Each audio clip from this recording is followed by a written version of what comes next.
All right, good morning, everyone. Today's the Town Council regular meeting, Wednesday, November 2nd, 2022 at 8 a.m. in the Town Hall Green Room. Can we all stand for the pledge, please? I pledge allegiance to the flag of the United States of America and to the republic for which it stands, one nation, under God, indivisible, with liberty and justice for all. Jump right on it. Okay. All right, item number 2 is visitors. Since there's nobody here, I'll assume we have no visitors. Number 3, the approval of the minutes for the October 19th, 2022 meeting. Motion to approve. Motion? Second? Yeah, you have to do all the action over there. We got nobody on this side. You guys are in charge today. Any discussion? All in favor? Aye. Opposed? Abstain? Thank you. Item number 4, there are no appointments or reappointments today. Item number 5 is the noise ordinance discussion. So we're just circling back on this. This is something that we talked about before. We were trying to put together a little committee to kind of look into it to see if it's something we can do.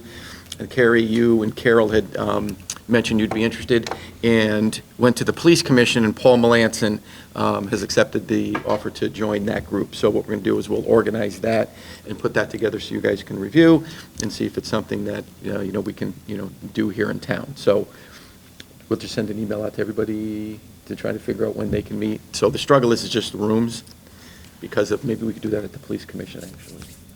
Oh, the room over there. All schedules, Okay. if he's available All right. during the day. All right, so we'll figure that out, but then you guys will get that email and kind of figure all that. All right. So that is it on that chairman's report. Just to remind everybody, next Wednesday is our Pearson meeting at 6 p.m., so we have that scheduled. And then we'll work towards scheduling an ARPA meeting, an ARPA workshop. The struggle has been just trying to find a room where we can do it, because obviously Rose Room is still being used for land use, so a lot of other people are using this room. So we'll try to figure out a date and get that out to everybody as soon as possible. So that will be something that we can schedule and get working on as well. That is it for me. Town manager's report. You have the report, my written report in the agenda packet. So Charter Revision Commission is moving along quickly. It looks like they'll be done ahead of schedule. So we originally were projecting early January was going to be their public hearing. That's now lining up to be early December.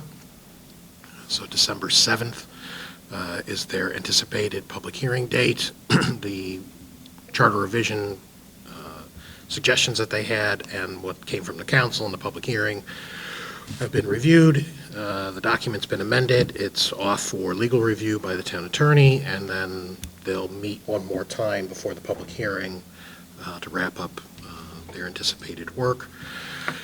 I'll be meeting this Friday with some representatives of the Economic Development Commission to focus on how to move them towards an economic development strategy, to put some focus and intentionality in terms of what the EDC has been doing.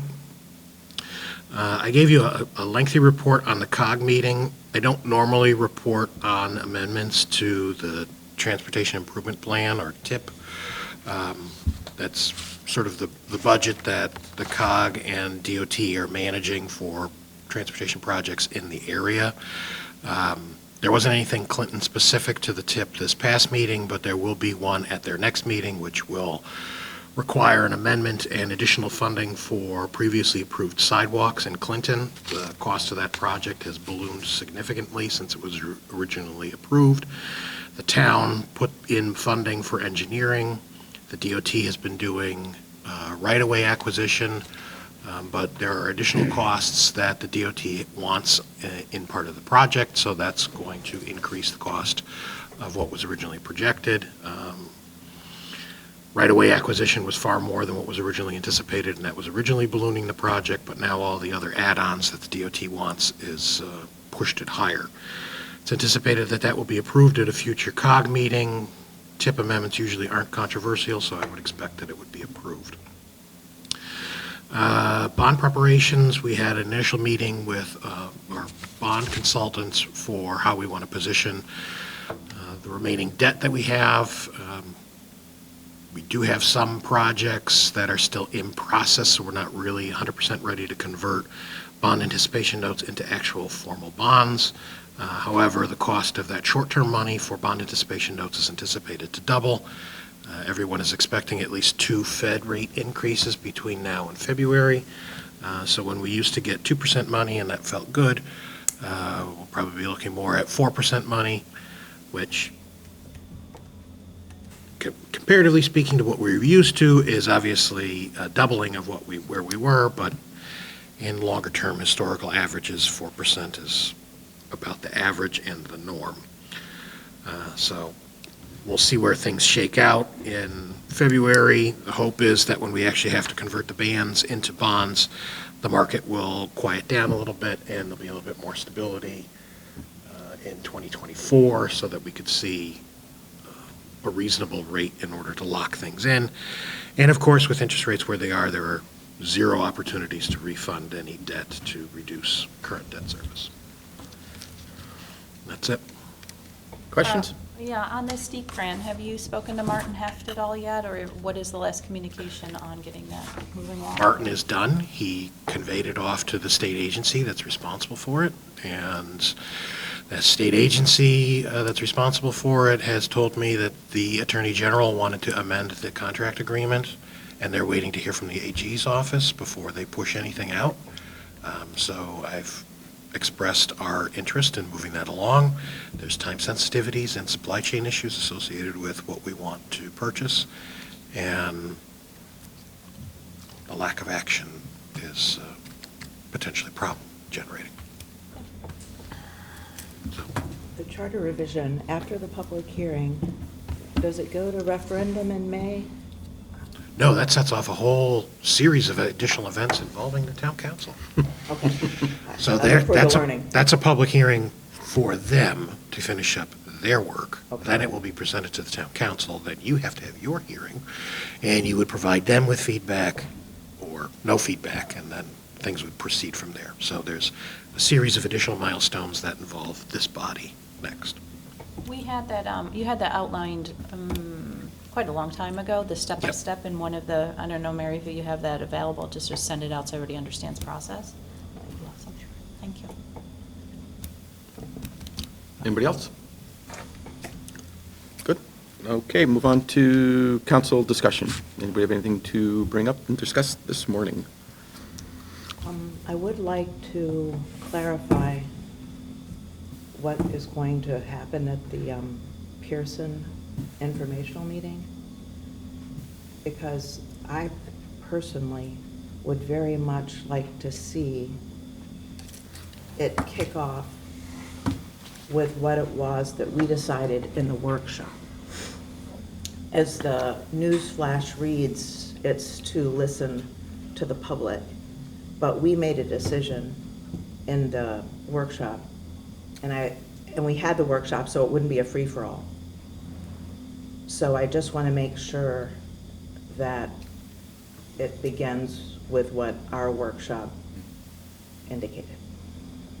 So as long as we're relaying a message that, like, that we want to make sure that when we say the word decision, that it relates to us being interested in talking about doing senior housing and going down that path, but also then that we're doing an RFP, which would give us more ideas as far as what any potential developers would like to do to the project.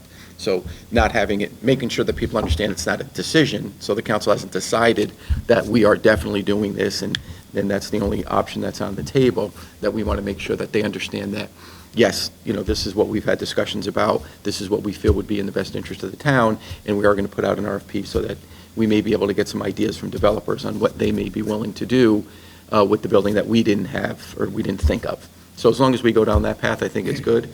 I think making sure that the public also understands that obviously the costs associated with doing some of these projects is important, because I know there's a lot of ideas that are out there and, you know, being thrown around, community centers, you know, the senior centers and such. We just want to make sure that the people understand that the cost that's associated with that, so that they know that there'll be a tax impact on the town should we go down that path, because it's going to be some expenses that the town would need to incur as it relates to that. So I think that information that we get out to them is important as well. But yes, I think I don't want it to be, like you said, a free-for-all, but, you know, kind of some, you know, direction as far as, you know, what we've discussed, and then they can kind of expand upon that. I'd appreciate that Yeah. very much. Where do we stand with the RFP? I'm working on it. I'm not going to issue it until after the public meeting because I want to make sure that it reflects any kind of consensus. So it needs to be reviewed by other people. Our soon-to-be coming in town planner, I offered it to her for something to look at, and I want the town attorney to look at it before I finally issue it. So it's in process. Some of the language for the flexibility of what the council said is causing me some wordsmithing problems, but I'm trying to get there. I think the public in general is just a little confused because they feel as though that was the cart before the horse. We had that meeting, we had that decision about putting out an RFP, but we didn't have the public hearing yet. So perhaps some communication back out to the public explaining process so that they are reassured that it's not a final decision moving forward would be good. I think what you said, Chris, is good. I mean, we did make a decision. We made a decision to send the RFP. That doesn't mean we made a decision to do senior housing or a community center or anything else. We just decided to do an RFP. We need to continue to build our intelligence and get the information. So the public just needs to understand that we have reviewed all these different things and we have narrowed it down to what we, as a council, think might be the best option, but we don't know until we get the RFP response back. Right. And I think it was important, I mean, the workshops were there for that reason. So the articles that were put in the paper obviously addressed the facts of what we discussed as a council, and put some of that information out there. I think we've put out a lot of information about what we're doing and, just having them understand that there is no final decision that has been made, because obviously the public will have input on, what goes on there. But again, a focus that we've had on senior housing. Correct. Got it. Yeah, I mean, obviously, we can address it because it's been addressed. I mean, and again, at the end of the day, we can put out an RFP and get no responses. Right. So that's why it isn't a final decision, because, I mean, ultimately, it could happen. Will it happen? Not likely, but it could happen. And then at that point, we're back at the drawing board. So that's why that process of, us having a consensus and then doing the RFP so that we can get some, some options from outside entities that might be bringing something to the table that we didn't even know or even think about. That's all. I mean, I don't think we should shy away from, obviously we want feedback and we're not a dictatorship, but we also should not shy away from the fact that we have put a lot of time and thought and process. Carl's done a ton of work. We have a consensus, I think, we voted on it, of where we're leaning towards. I don't think we should shy away from that. Oh, no, I'm not, right. I'm just saying that it wasn't a final decision. It was the consensus of the council to look at senior housing because it's something that's needed in our town. So that is kind of why we went down that direction, because we felt that would be best suited for this town. I mean, so, yes, and I think it's going to be out there anyways. I think people know about it. They just need to know kind of, ultimately how we get to that point. Because it's not, we can say that, but how do we get there? There is a process, there is an RFP, then there is another public hearing, then, so there's still things that go on that, making sure that we kind of do everything that we need to do on our part as well. So, I mean, yeah, I think the information's out there, we just need to be, we have been, I think we've been fully transparent about, everything that we've said to the public. We've had these workshops, I think, which is important, because obviously the articles are written and people know what's going on. Was there an article written? I'm sorry, I don't. Yeah, there was an know. article that he Okay, put in well, about the meeting, the original meeting. And that's where I think the confusion lies, because it didn't go through a specific process. I mean, it is the press communicating for the council, and I think it's the council should be communicating to the public. I think there's a little confusion as well from when we had that initial workshop. There was statements made that we don't want any more data, we don't want any more reports or more studies, but we're somewhat using an RFP process as a study, as opposed to holding on to the RFP process and acknowledging fully that we as a council said, all right, we want senior activities in that location and housing. So I feel it's a bit contradictory to say, well, we'll see what we get, and we're going to go back to the public and ask what they want. I just feel as though it was cart before the horse. I feel we had to make a forward decision, but I guess that's But at the meeting, we said two different things. That's ultimately what I think is confusing for the public as well. I actually want to thank the council for all the work that we have done on this project, because I think we certainly have done a lot. I mean, and people were misled a long time ago about what actually was going to happen with the building, what the building was going to do, and everything that we were going to do with the building. That was the cart before the horse, when a long time ago we said that this is going to be a process that'll be handled and done quickly, and we're ready to move on, and we weren't ready to move on at all. So I think we're at a point now where the council is working together nicely. We're doing what we need to do to get the information out to the public. I think we've provided plenty of information to the public. I don't think we're doing anything that we shouldn't be doing. We're getting direction from a town manager who obviously probably knows a lot more about this whole process than us. So we're getting good direction, and I think we're doing a wonderful job with it. So Most of the I won't say- interaction from the public that I've heard is they think we are Yeah. progressing. I agree. They're glad to hear, well, at least that we're moving on it, and we are open about it. Yeah. We're not hiding anything. We don't have any secret agendas, so Right. I think I mean, we're that's doing the why- right thing, and whatever might be a little bit of confusion, we'll take care of that next Wednesday. I believe. Yep. We'll just out and out, Right. And I mean, again, it's, out the pages, so, Right. well, I think we're in good shape. I mean, those are the things that we want people to come to so that they can Right. get the proper and the correct information. They're not getting information secondhand or just Exactly. having somebody's own opinion be what they would like to tell people. They're making sure that we're all on the same page and as a council working together and getting, the same message delivered out to the public. So Right. I think we're doing good. Yep. Anybody else? I'd like to raise the issue of the communication just been going back and forth through the council members on what took place at the green with the tree removal. I find it quite alarming that our tree warden spoke for us in the capacity of the town council, that we were aware of it, and we also condone this tree trimming. It is a process that is outside the scope of the town council, but we were not aware of it. I believe, Dennis, you had pointed out specifically in your email as well. I would like to have a conversation with the tree warden on how we can have better communication with the general public and with Eversource. I think we can fully acknowledge that the trees were diseased and that they did need to come down, but we don't need to have so much information flying around social media as opposed to what we can do from the platform that we have communicating back with the public. This is not a new issue. This has been going on for probably a decade. And we have more resources now. We have our meetings being recorded. We have social media. We have the e-blast coming from the town. So I think this would be an opportunity to have a better discussion about it, both in terms of process, and maybe the town council needs to be more engaged in that level. The community was very upset, as all of us know, by the tree trimming that took place. So I'd like to make a motion that we bring the tree warden to the town council, next town council meeting in the next couple months, and just have a productive conversation about process and our role and his role, so that everybody understands, and perhaps the tree committee as well. Anyone? I mean, just so we're clear, I don't have it with me, but it was discussed because Carl had mentioned it in his manager's report, and it was discussed at a meeting that Eversource would be doing some tree trimming. Did we know specifically about the projects and where it was being done? We did not, but he did mention at a meeting that there was going to be, Eversource was going to be here doing that. Obviously, the tree warden is the one that works directly with Eversource as it relates to the trees in the town. If you want to hear from the tree warden, we certainly can bring him here, but town council's not going to have any say in any of that anyways. That's not what we do. That's why we have a tree warden. That's why the tree warden deals with Eversource as far as it relates to trees. I'm certainly not going to sit here and pretend I know about trees and what's going to happen and why they should be cut down. So that's why you have a tree warden. That's why you have a process. That is the process. The process is the tree warden works directly with Eversource, works with DPW.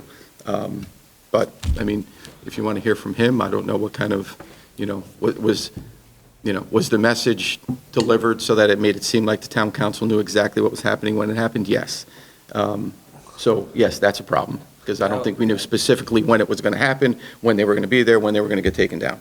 So, it was mentioned in the town manager's report that they would be here doing tree trimming, but yes, specifically no. So yes, there's obviously some communication issue there. I don't think he's speaking on behalf of the town council because he was never here to tell us about it specifically. So if you want to bring him in and have him, I don't know what kind of communication You know, I mean, for him to bring stuff to us and let us know what's going on in town, I think that's more so a town manager situation where he maybe should tell the town manager, maybe, I don't know. I mean, having him and bringing him in every time he needs to take down a tree. Right. I mean, people complain about a lot of stuff, I agree.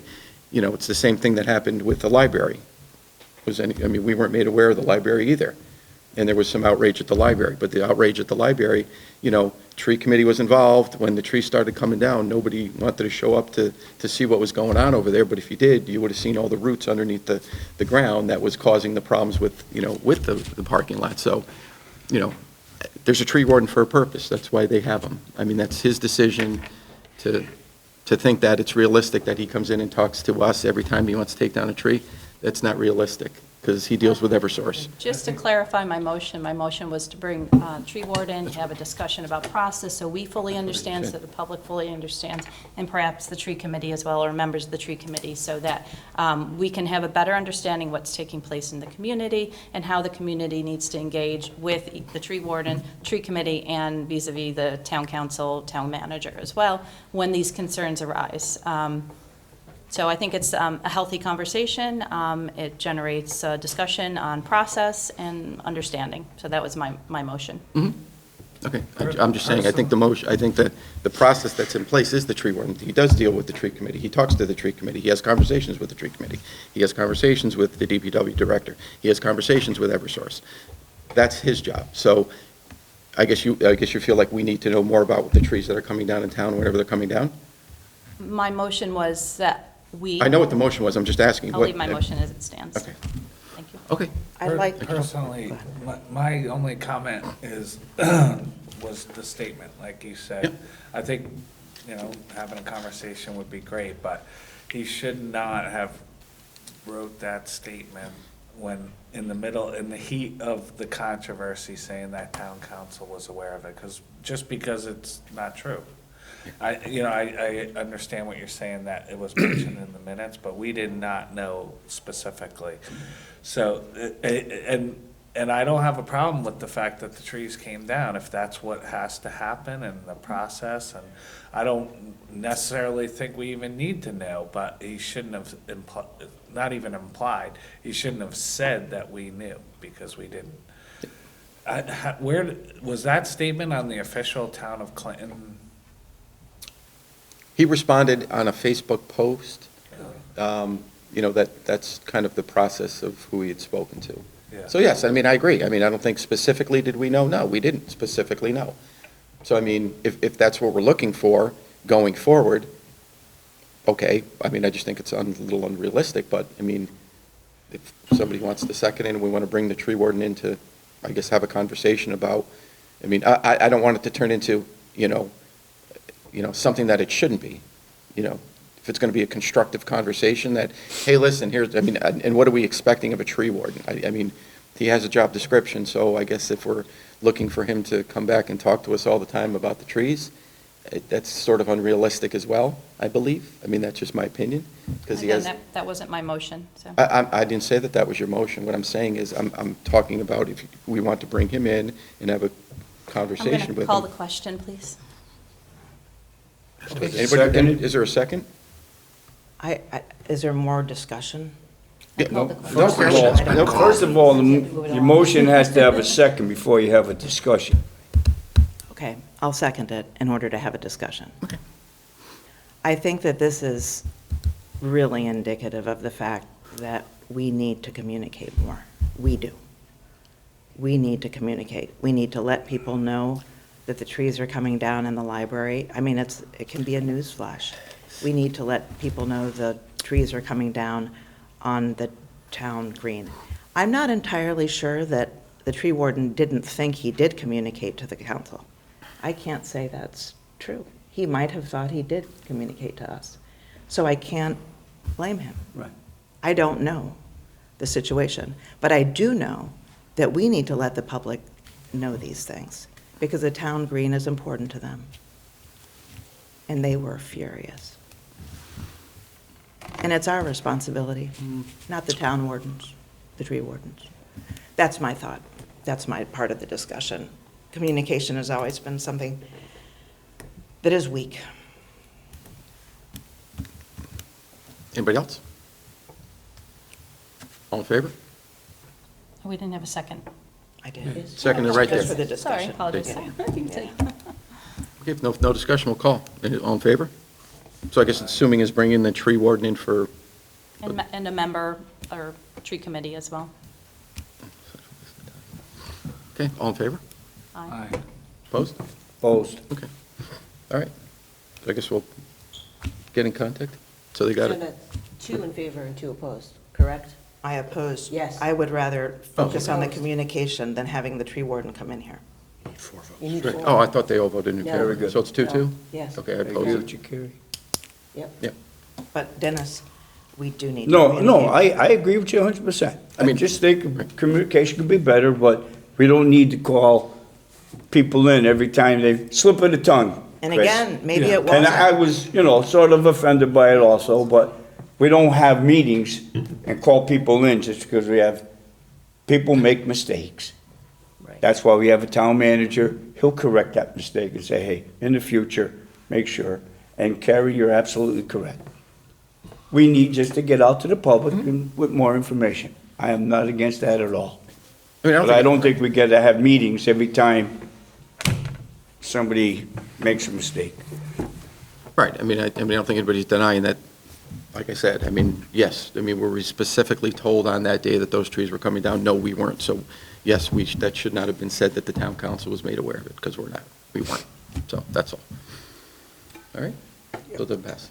Yep. Okay. All right, any other council discussions? All right, town council committee liaison reports. Anybody have anything to report? I'd like to reiterate my thanks publicly to DPW, who has cleared out that entire bank parallel to the train, full of invasives that were going to be difficult for any future plans. It looks better already. They've put down the rocks. And I also want to extend the thanks to the tree warden for taking down that invasive tree, or having Amtrak take it down, whatever the case, I don't know. But nothing could go forward as far as beautification as long as that tree was there, so. Okay. Anybody else? All right, hearing none, we will then look for a motion to adjourn. So moved. Second? Second? All in favor? Aye. Opposed, abstained, thank you again, everyone.